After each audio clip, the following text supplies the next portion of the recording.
You go to the cash register and they have, that's their last chance to get you. And invariably there's energy drink and like a rack of knives. And I'm like, okay, you don't really want someone that energetic with sharp objects. And they've eventually got to take them out of the case to sell them to you. And you're standing there with all the money. And I'm like, that's really hilarious to me.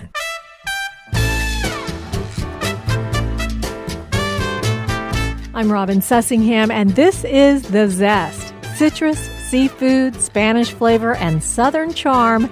The Zest celebrates cuisine and community in the Sunshine State.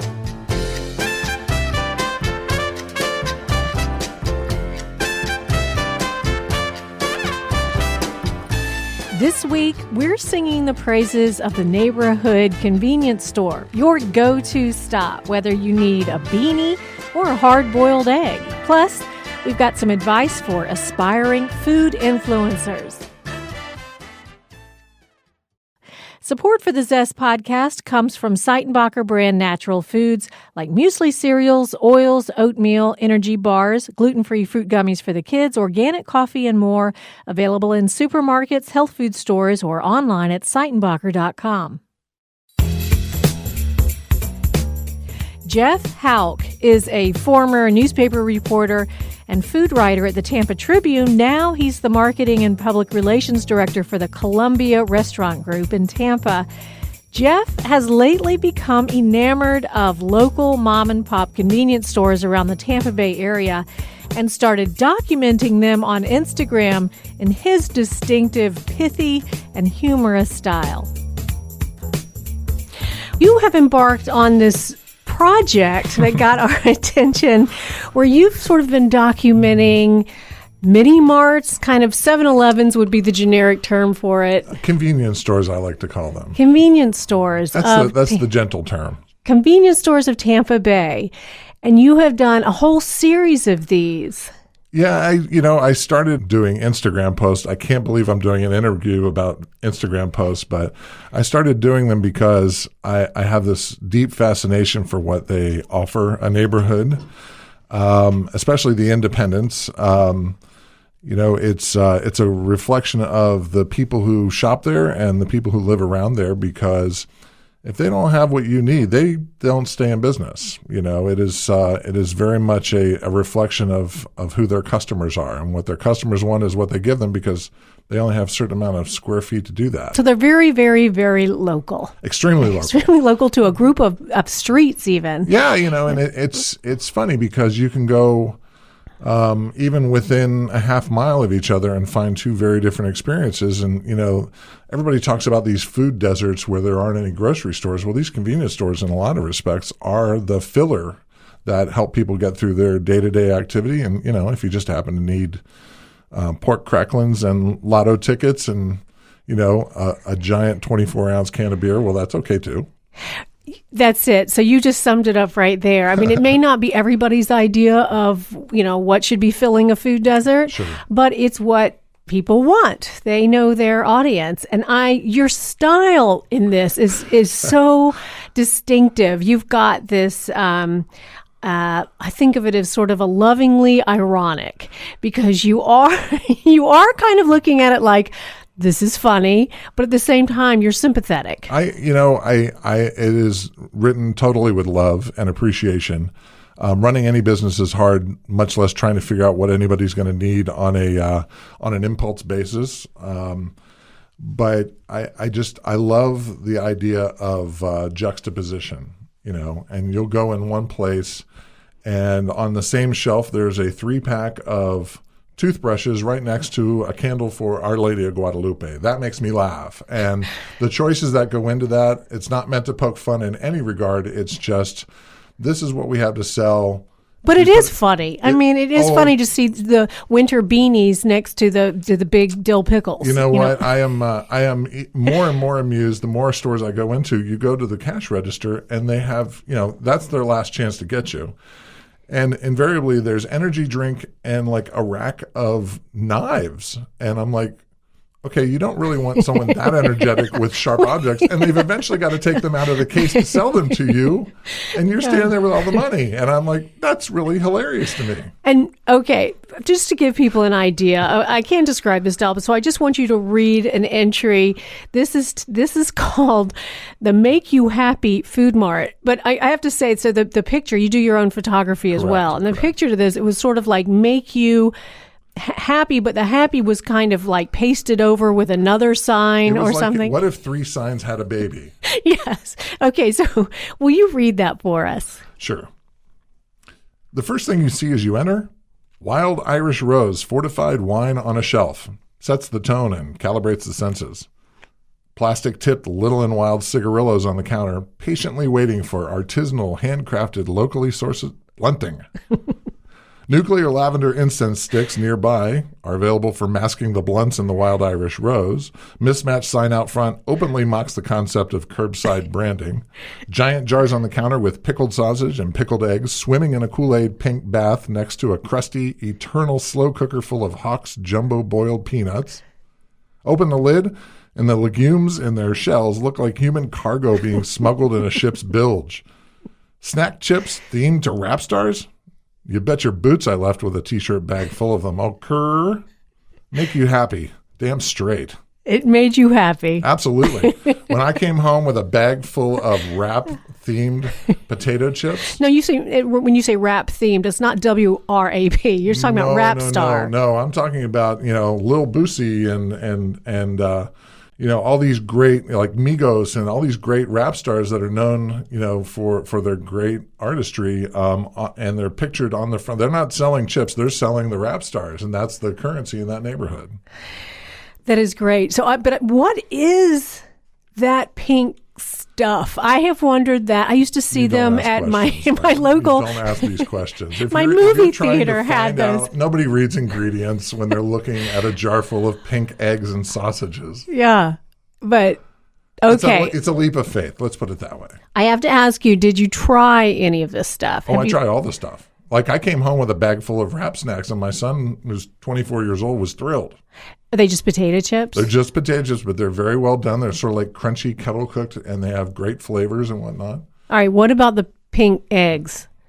Have you not had a pink egg? I've not. Okay. It tastes like an egg that just happens to look pink. There's no difference in it. It's all preservative, sort of a holding fluid to keep it from going bad, I guess. So It just tasted fine. Yeah, and I remember growing up, and my grandmother kept a jar of pig's feet in the refrigerator, Really? And, oh yeah, I mean she was not what I would call a food snob by any stretch. It was what made her happy.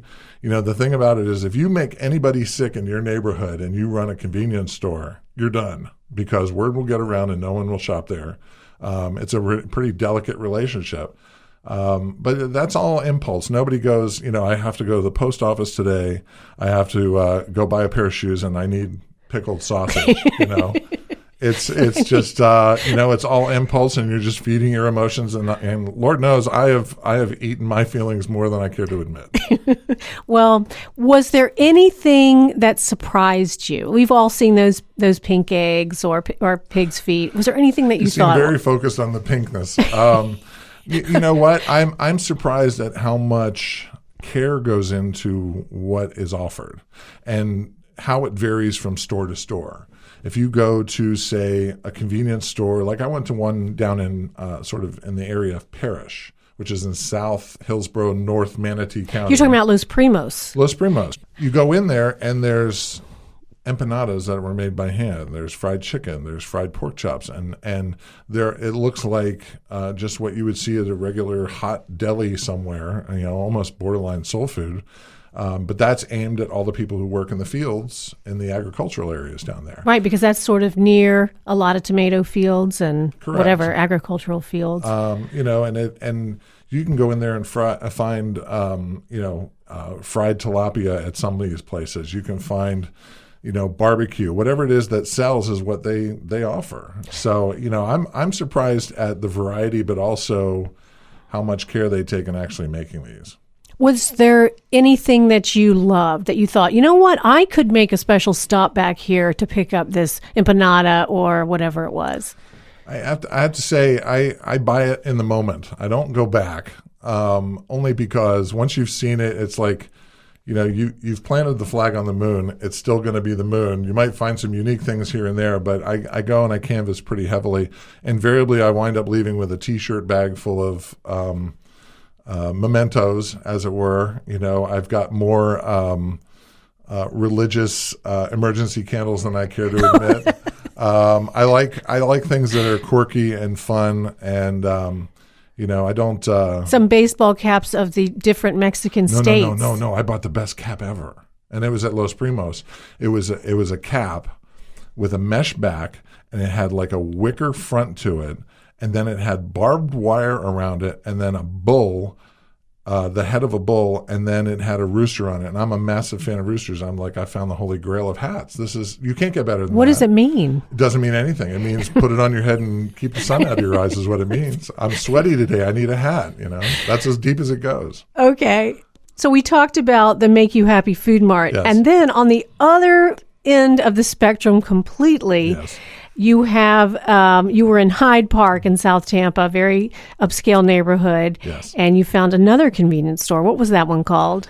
That one's called the Hyde Park Swan Avenue Market. And it's right there, it runs east to west. And I not only look at the markets when I go, I look at what surrounds them.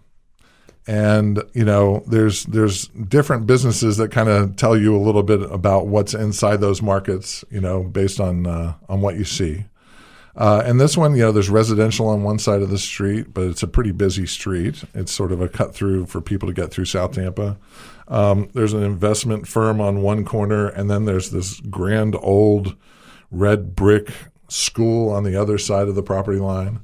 So you get a sense that this is not a place that you're going to find work boots and chicharron. It's a much different kind of atmosphere. And read a little bit from that. This isn't the whole entry. This just tickled me. I thought this was funny. Okay. So Hyde Park Swan Avenue Market. It's the kind of eclectic grub spot where 4 canned varieties of chilled yerba mate are purchased by people who not only know the flavor profiles of each sweetened and unsweetened variety, they enjoy sharing the beverage's 411 backstory during casual backyard Montessori pre-K birthday parties.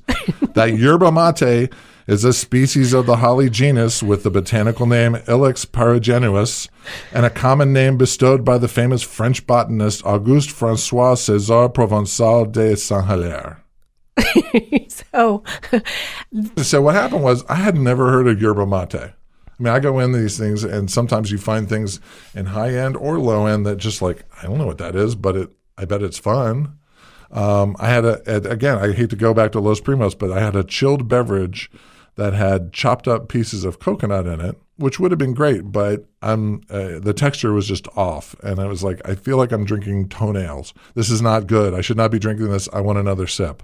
So I go into this and I have no idea what yerba mate is. So I look it up, and then there's all this wonderful details about what yerba mate is. And I just imagined that neighborhood would be, sort of pregnant with Montessori pre-K birthday parties and people trying to brag about what they knew, Very, very good. Thank you. It's sort of your anthropological study. Very much so. Very much so. Through the neighborhoods of Tampa. Yeah, Tampa and Tampa area. And I think the thing that I love about it is that there are a lot of places that people like lock their doors and drive past. And if you get out, you will find an amazing slice of life no matter where you go in these things. There's always going inside and exploring and being curious, even if it's for a minute or two, always brings you new treasure. What are you going to do with all? Are you looking at making a book? I am looking at doing nothing. It's to me, it's all about sort of being curious and whatnot. People have said a book. I've literally written 11 Instagram posts. And if that's the genesis of a book, I guess it will be. But each Instagram post, okay, to be fair, you can swipe through like 5 of these different marts. So, I mean, there's a lot there. I guess it's just, and the little nuggets that you put on your Facebook or your Instagram are so. Well, thank you. I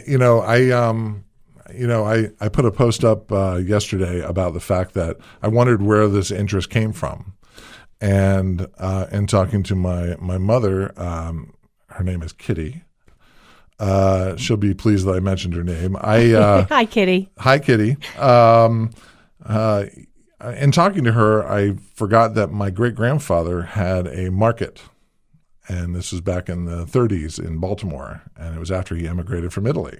And he had a market that had he was a butcher, so he had obviously butchered meats, but he also had fresh vegetables for his neighborhood. Mm-hmm. And then as that got successful, he made a hair salon for two of my aunts. And there was a nightclub for my grandmother. And she eventually ran it as a strip club back in the 40s and 50s. Truth. And I thought, well, I guess I got the heritage from the market, but I didn't get the strip club part. I'll take the heritage from the market part, but you don't realize sometimes you got. The food part I got. Food part but I got. This is people making money. They got they have a building.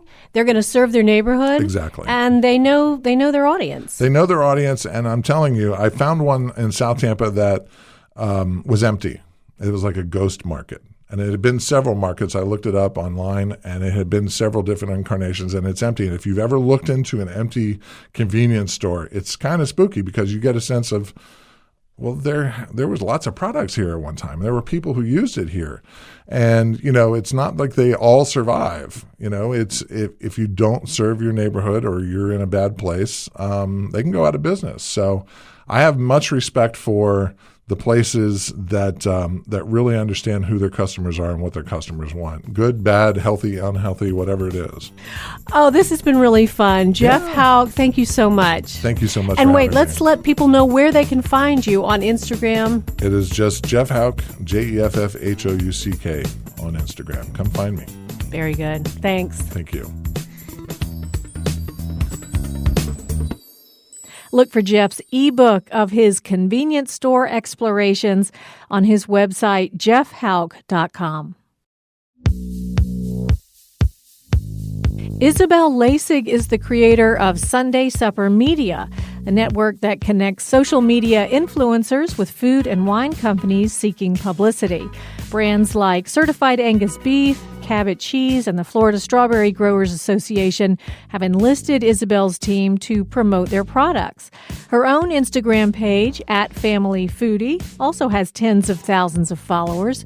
Getting paid to eat and post pictures of food sounds like a sweet gig, but aspiring food influencers should steer clear of the pitfalls, as Isabel explained to our producer, Dalia Colón.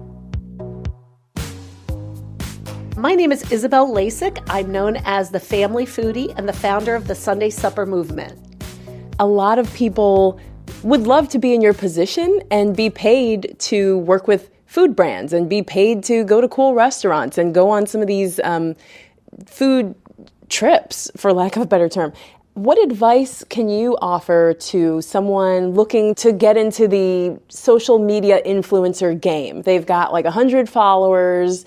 They go to a fast food place with their kids and they take a picture of their cheeseburger, but they want to do more. They want to take it to the next level. For me, I started off as a blog and really put my heart and soul into Sunday Supper movement.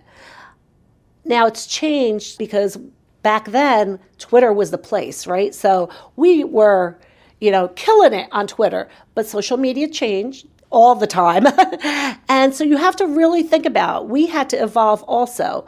Today, I would say if you want to start, Instagram and Pinterest, as far as food, is the place to go, right? Because if you think about it, politics, you're still going on Twitter, sports, but how many people are really looking for recipes on Twitter now? So they're looking at Pinterest, they're looking at Instagram. I would say next step would be Facebook, but you're better off doing smaller steps, but doing them really, really well. That's a really good point, because there is that temptation to post on Facebook, Twitter, Instagram, Snapchat, Pinterest, all of the above.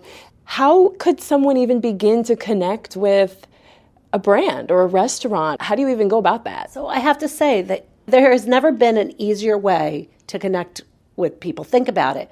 You could find them on Instagram, on Pinterest, on Facebook, DM, and most will reach out to you and let you know if they're interested, or they will give you an email and let you know who you should contact. Okay, so direct message, just slide on into their DMs and take it from there. And I guess if it is social media, then that's completely appropriate. How can people form their own sort of moral compass in terms of accepting freebies, free food, free trips, things like that, without maybe watering down their personal brand? Because I have friends who are social media influencers, and I'll see them promoting a product, and I know they got it for free. How do I know if it's really good? That is, a really, really great question. When you're first starting, I could remember the first product and the first time I was invited to go, to a restaurant, and I was so excited, and I just thought, oh, this is great. And then I was invited to a resort, and, so I would say, think about it. If this is something that you want to do and you want a business and you want to grow, be very, very careful. Really, really look at it as a business, right? Because if you look at it as business, you're not going to just take on whatever, cereal and, chips, etc. And I think that the right brands now, they're really looking for content and really, really great quality. They want a brand that they align with their own product, if that makes sense. Sure. So every product isn't for everybody, and you have to be okay with that. Yes. And the more you do that, the more value you will bring to your brand. Yeah. I agree with you. That would be tough when you're starting out to refuse anything. It is, but don't sell out. Don't sell out. Just be yourself. Be your brand. Stay behind your mission and what you're doing, just like if you had your own company. That's good. That's tough, but it's fair. You talked about the importance of quality. How does one go about drafting quality copy for, say, an Instagram post? And also, we need to talk about taking better pictures of food.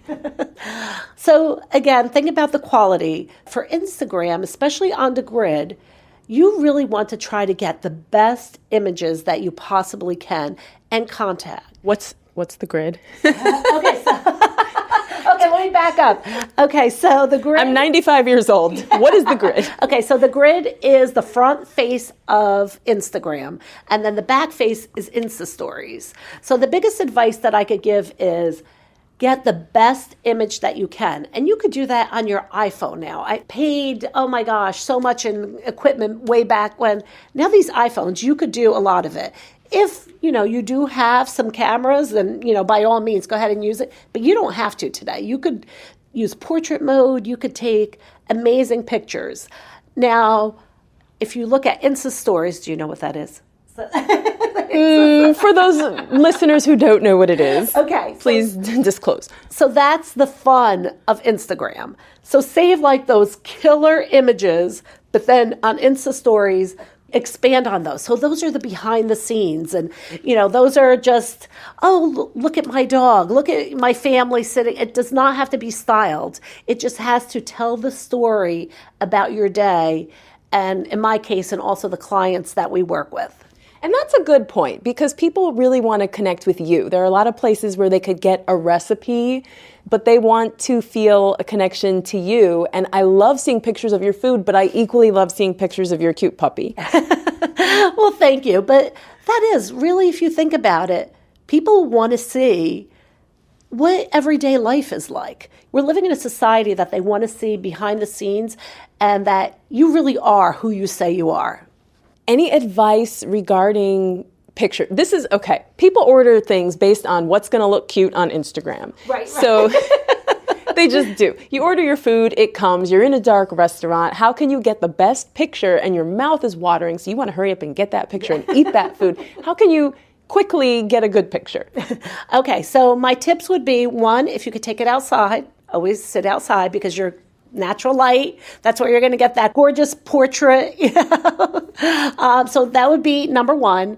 Number two, if you cannot, always try to get ahead from up ahead light. So my family will tell you they are infamous for constantly having their flashlight out. Flashlight app on their phone. So you need the other people eating with you to give you light from their phone. Oh, yeah. That's not beneath me. Trust me. And then I would say, it's so easy. When I think back to years ago when we had to download everything and then, put it through in Photoshop, and everything's on your phone now. You could lighten almost anything. So play around with it. And you're always better catching that moment than missing the moment. Well, Isabel Laessig, thank you so much for these tips. And I'm going to go have lunch and maybe snap a quick picture of it first. That sounds great. Thanks so much for having me. That was Isabel Laessig, known online as Family Foodie, speaking with Dalia Colón. In an earlier episode of The Zest, Isabel shared the origins of her Sunday supper movement and offered advice for stress-free family dinners. You can find that conversation along with one of her family's favorite recipes, easy pepperoni pizza dip, on our website, thezestpodcast.com. Thanks so much for listening. Subscribe to The Zest. It's free and it's easy. You can search for us wherever you get your podcasts or at thezestpodcast.com. I'm Robin Sussingham. Dalia Colón and I produce The Zest with help from Megan Trimble, Mark Hayes, and Craig George. The Zest is a production of WUSF Public Media.